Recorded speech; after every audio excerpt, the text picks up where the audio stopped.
Today, the United States stands at a crossroad. It is time to remove Donald Trump from the presidency.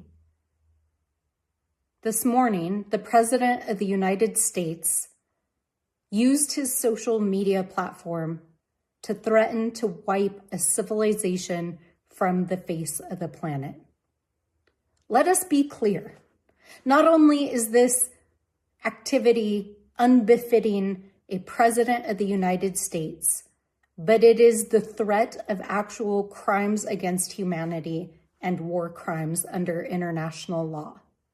And it is clear that Donald Trump is no longer, nor has he ever been, fit to serve as president of this United States and as the commander-in-chief of our military.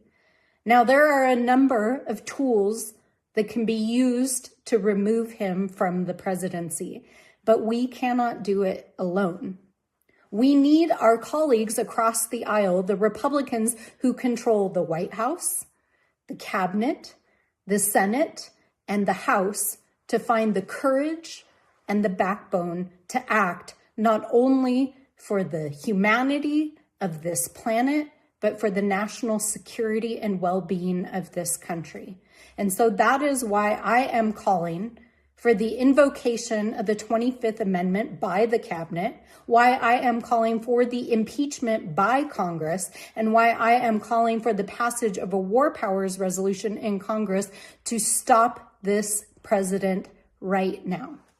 Now, it's important to understand that these tools are the tools that we have at our disposal to stop this president. It is what the Constitution allows us to do.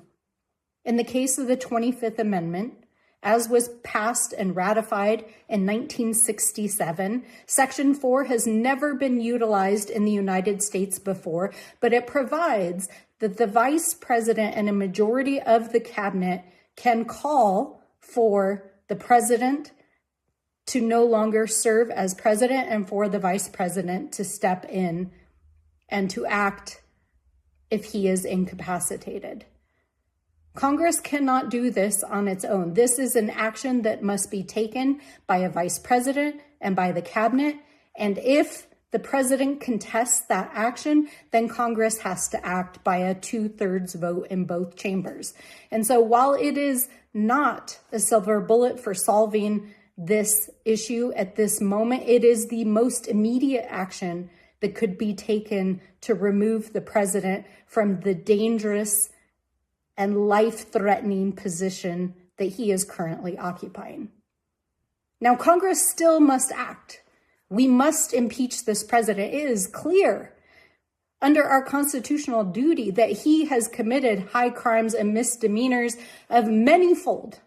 And so we must pursue impeachment. But the most immediate path to removal is the 25th Amendment. But that requires the cabinet to act. And so we are calling on our Republican colleagues in the cabinet. We are calling on our Republican colleagues in the Congress to do the right thing for this country, for the American people, and for the safety and well-being of millions across this planet. Because this cannot stand. It is clear that he has become incapacitated and is not fit to serve as our president and as the commander-in-chief, and we must stop any potential crimes before they could happen. Now, in order to do any of this, it requires that our Republican colleagues step up and meet the moment for the American people. That means that the Speaker of the House and the leadership in the Senate must call us back into session in Washington, D.C. immediately, and it means that our colleagues must find the courage to act. This is the moment. History is watching. Do the right thing.